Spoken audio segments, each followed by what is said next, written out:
chapter 91. Jesus at the feast in Jerusalem heals an impotent man, gives a practical lesson in healing, affirms that all men are the sons of God. The feast time came and Jesus and the 12 went to Jerusalem. Upon the day before the Sabbath day, they reached Mount Olives, and they tarried at an inn before Mount Olives on the north. And in the early morning of the Sabbath day, they went in through the sheep gate to Jerusalem. The healing fountain of Bethesda, near the gate, was thronged about with people who were sick. For they believed that at a certain time an angel came and poured a healing virtue in the pool, and those who entered first and bathed, would be made whole. And Jesus and the 12 were standing near the pool. And Jesus saw a man nearby who had been stricken 38 years, i.e. 38 years. Without a hand to help, he could not move. And Jesus said to him, "My brother, man, would you be healed?" The man replied, "I earnestly desire to be healed, but I am helpless, and when the angel comes and pours the healing virtues in the pool, another who can walk steps in the fountain first, and I am left unhealed." And Jesus said, "Who sends an angel here to potentize this pool for just a favored few? I know it is not God, for he deals just the same with everyone. One has no better chance in heaven's healing fountain than another one. The fount of health is in your soul. It has a door locked fast. The key is faith. And everyone can have this key and may unlock the door and plunge into the healing fount and be made whole." Wow. And then the man looked up in hopeful mood and said, "Give me this key of faith." And Jesus said, "Do you believe what I have said? According to your faith it shall be done. Arise, take up your bed and walk." The man at once arose and walked away. He only said, "Praise God." And when the people asked, "Who made you whole?" the man replied, "I do not know. A stranger at the pool just spoke a word and I was well."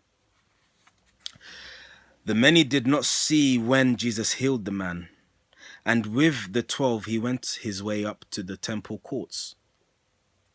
And in the temple Jesus saw the man and said to him, "Behold, you are made whole. From henceforth guard your life aright.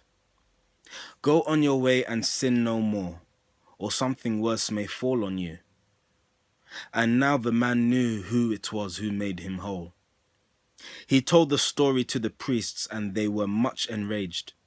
They said, "The law forbids a man to heal upon the Sabbath day." But Jesus said, "My Father works on Sabbath days, and may not I? He sends his rain, his sunshine, and his dew. He makes his grass to grow, his flowers to bloom. He speeds the harvest just the same on Sabbath days as on the other days. If it is lawful for the grass to grow and flowers to bloom on Sabbath days, it surely is not wrong to succor stricken men." And then the priests were angered more and more because he claimed to be a son of God.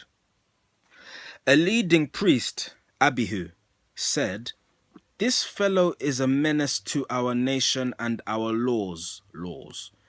He makes himself to be a son of God. It is not meet that he should live." But Jesus said, "Abihu, sir, you are a learned man. You surely know the law of life. Pray tell who were the sons of God we read about in Genesis, who took to wife the daughters of the sons of men. Our father Adam, who was he?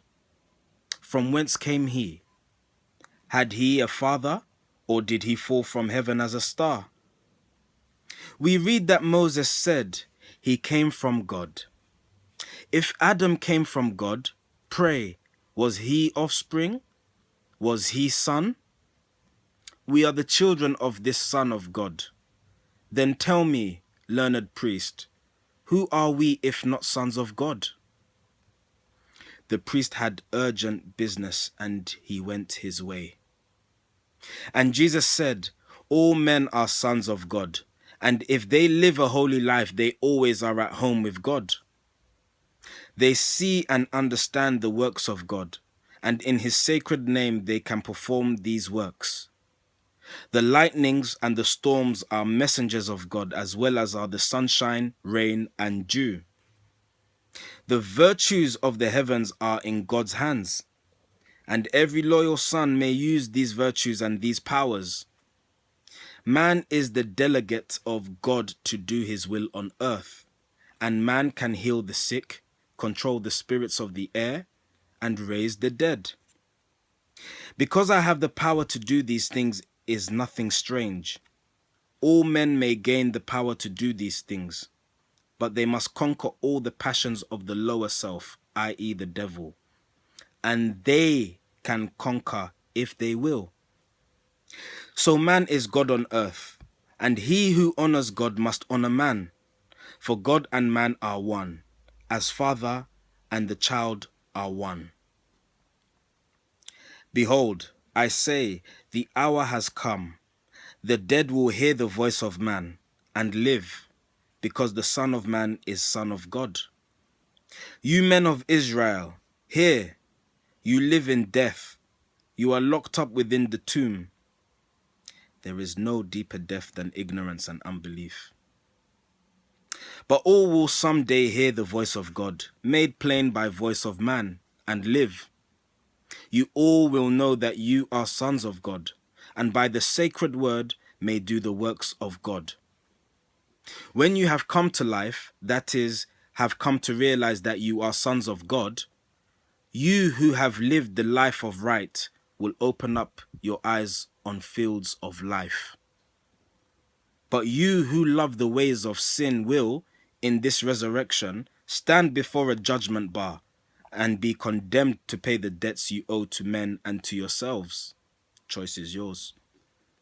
For whatsoever you have done amiss must be performed again and yet again, until you reach the stature of the perfect man. But in due time, the lowest and the highest will arise to walk in light. Shall I accuse you unto God? No, for your prophet Moses has done that.